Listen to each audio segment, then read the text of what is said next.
বন্ধুরা, আজ একটু গ্রামের জমির দিকে এসেছিলাম। আশাই তো হয় না। তা শুধু ফসলগুলো দেখেন। এই সময় এই ডাঁটা গাছগুলো খুব বেশি পরিমাণে চাষ হয়।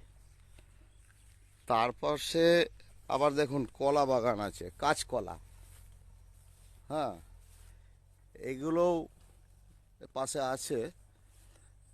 আজকে এই জমির ফসলের যে ভিউগুলো কি সুন্দর, কত সুন্দর!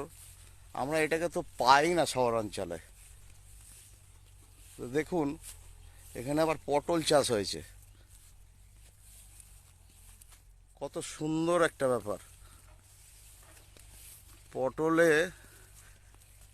যাতে পোকা না ধরে সেই জন্য আবার ওদিকে একজন ওষুধও দিচ্ছে। সে আবার সম্পর্কে আমার কাকা হয়। দেখুন কত সুন্দর। দেখুন বন্ধুরা, একটা কলা বাগানে ঢুকলাম। এসব জমিতে তো আসাই হয় না, কত সুন্দর হয়ে আছে।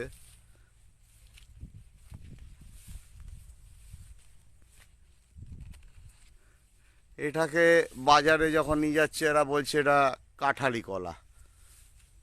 কত সুন্দরভাবে তৈরি হয়ে আছে। আমরা তো সচরাচর তো বাগানে এরকম আসি না, তবু আজকে একটু সময় পেয়েছি, এসেছি। এভাবে পায়ও না। দেখুন গাছটা ভেঙে গেছে, তারপরেও কলার কাঁদিটা দেখুন, সবই ঠিকই আছে।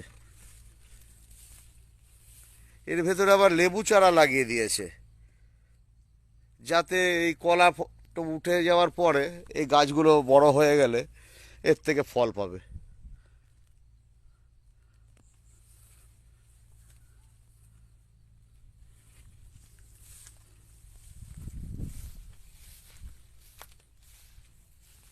এদিকে আবার শশা গাছ লাগিয়েছে, তার যত্ন চলছে। ওই যে দেখতে পাচ্ছেন, এটা আমার সম্পর্কে কাকা হয়।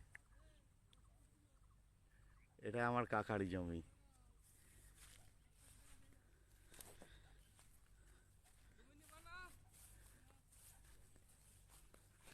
আবার ওল গাছ আছে, কত সুন্দরভাবে পরিষ্কার রেখেছে দেখুন।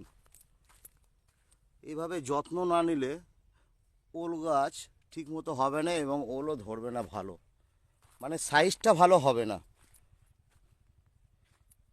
কত সুন্দরভাবে তৈরি করেছে।